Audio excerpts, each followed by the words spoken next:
பீக்கங்காய் புளி செய்கிறதுக்கு பீக்கங்காவை தோல்லாம் சீவிட்டு நல்லா சின்ன சின்ன பீசஸாக கட் பண்ணி வச்சுருக்கேன். வச்சு 3 ஸ்பூன் எண்ணெய் விட்டுருக்கேன். எண்ணெய் காஞ்சிடுச்சு. கடுகு போட்டுக்கலாம். கடுகு பொரிஞ்சதும் கருவேப்பிலை ஒரு 2 கொத்து, நறுக்கி வச்சுருக்கிற ஒரு பெரிய வெங்காயம் இதை நல்லா வதக்கி எடுத்துக்கலாம். வெங்காயம் வதங்கிடுச்சு.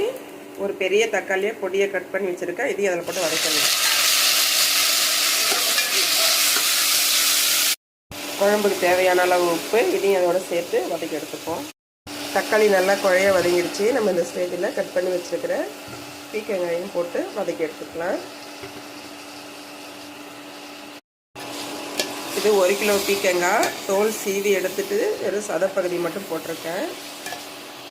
காய் நல்லா வதங்கிடுச்சு. நம்ம இந்த ஸ்டேஜில் 1/2 ஸ்பூன் கார மிளகாத்தூள், 1 ஸ்பூன் குழம்புத்தூள், பெருங்காயம் 3 ஸ்பூன், நான் ஏற்கனவே சொன்ன மாதிரி அந்த பருப்பு பொடி அரைச்சி வச்சுருக்கேன்ல, கொள்ளு துவரம்பருப்பு அதெல்லாம் சேர்த்தது, அதில் ஒரு 3 ஸ்பூன் போட்டுக்கோங்க.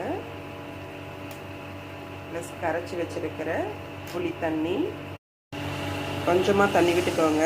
இது திக்காக இருக்கணும். திக்காக இருந்தால் தான் சாப்பிட்றதுக்கு நல்லாயிருக்கும். அதனால் கொஞ்சமாக தண்ணி விட்டுக்கோங்க. ஆல்ரெடி நம்ம உப்புலாம் போட்டுட்டோம். இதில் நம்ம கிண்டி விட்டு மூடி சிம்மிலே வேக வச்சு எடுத்துடலாம்.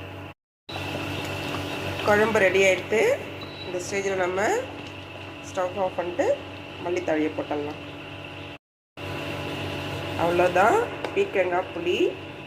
குழம்பு ரொம்ப டேஸ்ட்டாக இருக்கும். திக்காக இருக்கிறதால, திக்காக இருக்கிற குழம்பு யாராருக்கெல்லாம் பிடிக்குதோ அவங்களாம் நல்லாவே வச்சு சாப்பிட்லாம்.